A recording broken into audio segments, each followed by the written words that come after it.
Vì sao con người có ý thức, biết suy nghĩ và xử lý thông tin?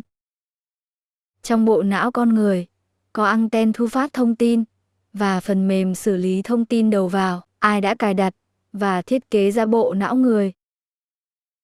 Liệu chúng ta có thể chế tạo một cỗ máy có khả năng trích xuất thông tin từ bộ não của một người đã chết ra màn hình để xem? Video này đặt vấn đề về nguyên lý chế tạo của cỗ máy như vậy.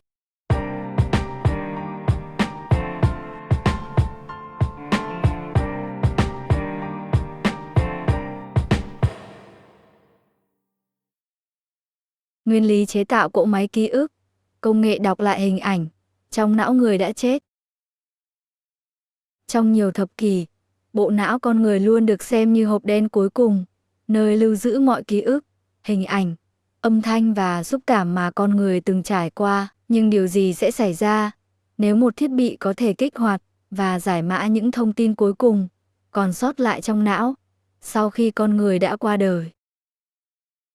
Ý tưởng này chính là nền tảng của cỗ máy ký ức, Memory Extraction Device, một công nghệ khoa học viễn tưởng nhưng đầy tiềm năng, mở ra kỷ nguyên mới của điều tra hình sự, y học thần kinh và triết học về ý thức.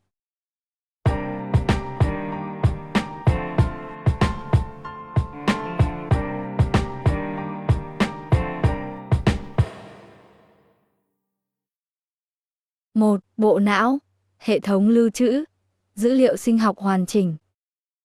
Trong sinh học thần kinh, bộ não không chỉ điều khiển cơ thể mà còn đóng vai trò như một trung tâm xử lý thông tin đa tầng, tương tự một cụm siêu máy tính. Mọi thứ mắt nhìn thấy, tai nghe, mũi ngửi hay da cảm nhận đều được chuyển thành tín hiệu điện hóa và truyền về não.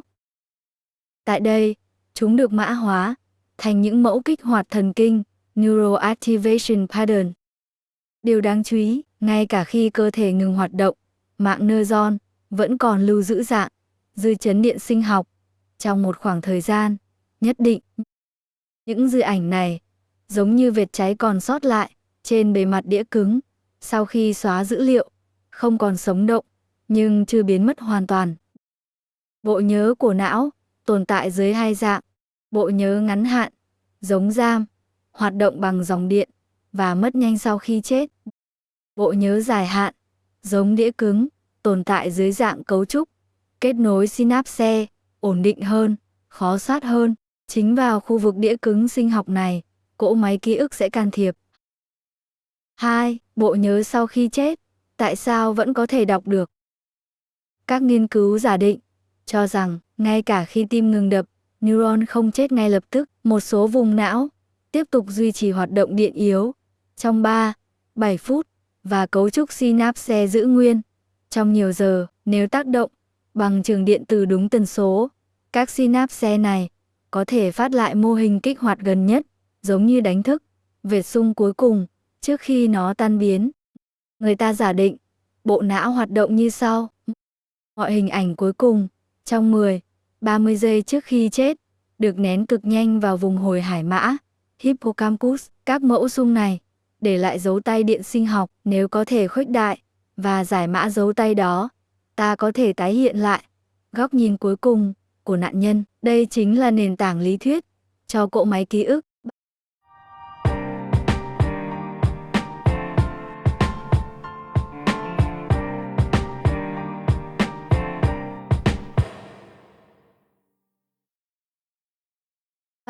Nguyên lý hoạt động của cỗ máy ký ức. Cỗ máy bao gồm 3 thành phần chính. A. Trường kích hoạt synapse, synaptic ganglion field, thiết bị tạo ra trường điện từ tần số thấp nhằm đánh thức các synapse đang trong trạng thái tắt dần. Sau cái chết, nó không làm sống lại não, mà chỉ kích thích các kết nối synapse, tái lập hoạt động điện mô phỏng, đủ để máy thu tín hiệu. B. Bộ thu thập xung thần kinh, Neural Echo Scanner.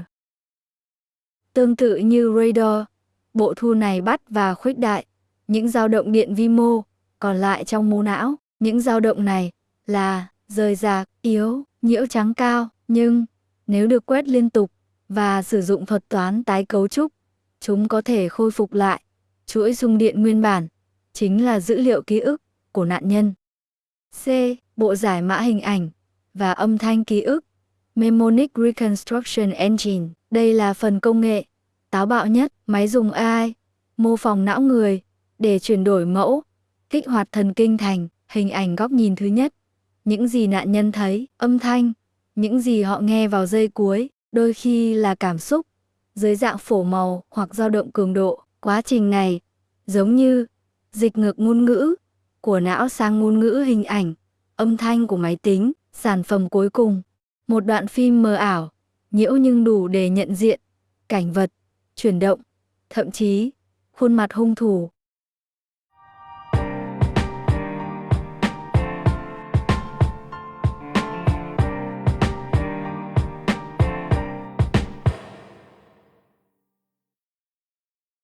Bốn. Giới hạn và hệ quả. Dù là công nghệ giả tưởng, cỗ máy ký ức đặt ra nhiều câu hỏi. Ký ức liệu có thể bị bóp méo bởi cảm xúc hoảng loạn lúc chết?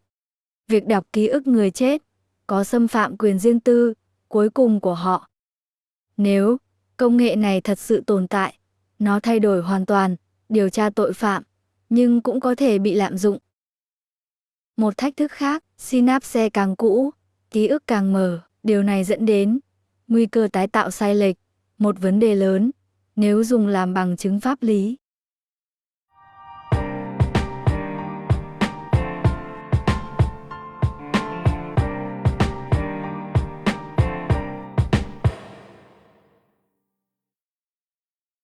Năm. Tầm nhìn tương lai, cánh cửa đến hộp đen của ý thức. Nếu cỗ máy ký ức có thể đọc được phim cuối đời, thì thế hệ kế tiếp có thể đọc ký ức sống, sao chép ký ức, lưu trữ ý thức trên máy, thậm chí hồi sinh lại toàn bộ trải nghiệm của một con người đã khuất. Một ngày nào đó, ký ức không còn là thứ mất đi vĩnh viễn, mà trở thành dữ liệu, được phổ biến như tài liệu số, và đó chính là viễn cảnh táo bạo nhất. Con người không còn chết trong sự lãng quên, mà những ký ức cuối cùng của họ, kể cả khoảnh khắc đau thương hay sự thật bị che giấu, sẽ được lưu lại mãi mãi.